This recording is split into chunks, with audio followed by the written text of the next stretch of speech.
Single factor नहीं है, right? ये हो गया डायनामिक। इसके बाद स्टार्ट करो आप सर्विकल स्पाइन। अपर सर्विकल स्पाइन के लिए C7 T1 से लेकर एंड तक जल्दी से फटाफट। कैन सी सर्कल बड़ा लीजिए, right? So next we are going to, अरे आ जाओ यार सभी, क्या कर रहे हो? आ जाइए सर। शोल्डर, शोल्डर की कुछ पैथोलॉजीज के नाम बताओ। Name some pathologies of shoulder. Shoulder, periarthritic shoulder, rotator cuff strain, rotator cuff tear, Capsulitis, bicipital tendinitis या कोई भी टेंडनाइटिस। बट आ गया टियर, रोटेटर कफ टियर में सब आ गए। और कुछ इसके अलावा एडेसिव कैप्सुलाइटिस। सो इन सब चीज़ों में एक चीज़ क्या कॉमन है? वन थिंग, हाँ शोल्डर जॉइंट तो है ही, और इसके अलावा anything which is common in all these pathologies except the shoulder joint? वो भी है, मसल तो बहुत सारी है। Lack of blood supply. Capsule, yes that can be one thing. Range of motion restrict हो जाती है, but still that's not a main thing which I am looking for. Lack of blood supply capsule, sir. Tightness, भी like सबके साथ ही होगी, ऐसा क्या specific? Tightness capsule, blood supply, ये तो तीन कॉमन फैक्टर है, सबके साथ ही होंगे। रेंज, पेंज, ब्लड सप्लाई, ये तो तीनों तो अफेक्टेड ही हैं। Ultimately everything is going to happen at frozen shoulder. आपको बाइसेप्टल टेंडनाइटिस हुआ, एक्यूट स्टेज में तो पेन ही है, क्रॉनिक स्टेज में वो शोल्डर ब्लॉक हो जाता है, फ्रीज हो जाता है। पेरिआर्थराइटिक शोल्डर है, क्रॉनिक स्टेज में फ्रीज हो जाता है। फ्रोजन हो जाएगा। एडेसिव कैप्सुलाइटिस है, क्रॉनिक स्टेज में फिर फ्रोजन हो जाएगा। आपको टियर है, स्ट्रेन है, टेंडनाइटिस है, ultimately leads to frozen shoulder. Last में वो सब कुछ फ्रोजन पे ही रहा है, रेंज अफेक्ट हो रही है। One thing which we neglect in everything, कि हम रेंज ऑफ मोशन को रिदम से कभी कैलकुलेट करते ही नहीं है। फ्रोजन शोल्डर में स्कैपुलो-ह्यूमरल रिदम तुमने कब लगाई थी? एक बार रिदम रिवाइज कर ले। सो स्कैपुलो-ह्यूमरल रिदम बुक्स में ऐसा लिखा हुआ है, बट आई यूज्ड टू से ऑपोजिट, ह्यूमरो-स्कैपुलर रिदम। सबसे पहली मूवमेंट किसकी आती है?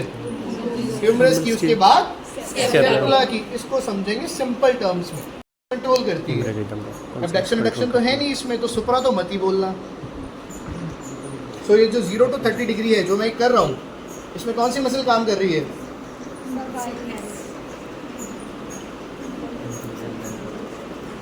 कभी मैं भी नॉर्थ में छुट्टी में आया ना, मैं एक दिन तुम्हारी बायोमैकेनिक्स की क्लास जरूर लूँगा, लिडोकेन लेकर आऊँगा और साथ में इंजेक्शन लेके आऊँगा बहुत सारे। जो सी मसल तुम कहोगे ना, उसमें लिडोकेन डाल के फिर तुमसे मूवमेंट करवाऊँगा, तब तुम्हें याद भी रहेंगी। Which muscle initiates humeral rhythm? सोचो।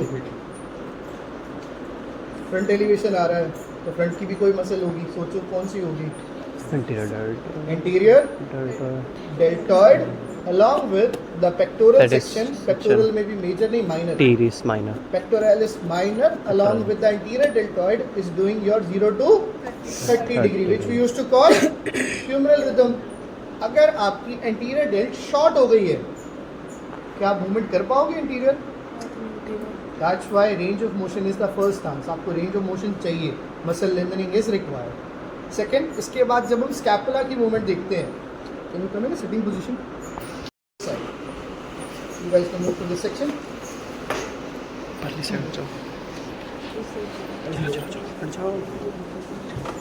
हाँ जी, everyone look at the inferior border.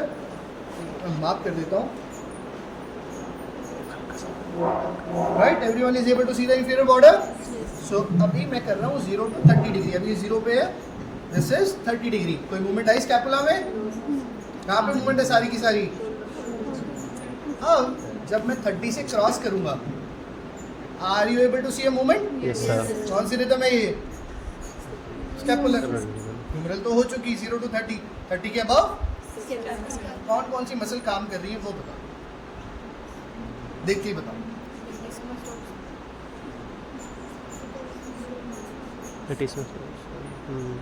What are the movers of scapula? Not stabilizers, movers. क्योंकि ये क्वेश्चन पूछते सीधा आता, सर 6 मसल या stabilisers. One of them may be mover, not every muscle is a mover. Tell the lateral, अभी क्या movement आ रही है? Inferior angle is moving laterally. अब लेटरली मूव कर रही है एंड फर्दरली और ज़्यादा लेटरल मूव कर रही है। ये देखो इंफीरियर एंगल यहाँ तक आ चुका है।